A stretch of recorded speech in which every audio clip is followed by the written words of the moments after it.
சுதந்திர தினத்தன்று யாழ்ப்பாண பல்கலைக்கழகத்தில் தேசிய கொடியை இறக்கி கருப்பு கொடி ஏற்றப்பட்ட சம்பவம் தொடர்பில் மாணவர்களிடம் விசாரணைகளை முன்னெடுப்பதற்கு எதிர்ப்பு தெரிவித்து யாழ் பல்கலைக்கழகம் முன்பாக போராட்டம் முன்னெடுக்கப்பட்டது.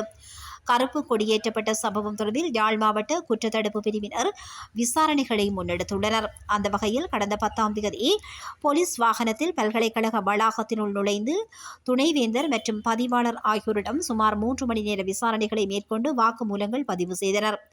பல்கலைக்கழக வளாகத்தினுள் போலீசார் வாகனத்தில் நுழைந்தமை மற்றும் துணைவேந்தர் பதிவாளர் ஆகியோரிடம் 3 மணி நேர விசாரணைகள் முன்னெடுக்கப்பட்டமை போன்றவற்றிற்கு எதிராக மாணவர்கள் கடும் எதிர்ப்பை தெரிவித்திருந்தனர்.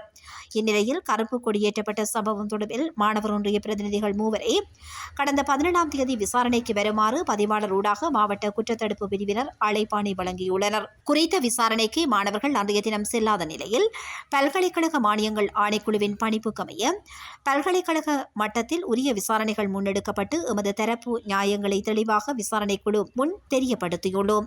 இந்நிலையில் சம்பவம் தொடர்பில் பிறிதொரு தரப்பினராக போலீசார் விசாரணைகளை மேற்கொண்டு எம்மை விசாரணைக்கு அளிப்பது மாணவர்களை அச்சுறுத்தும் செயல்பாடாகும்.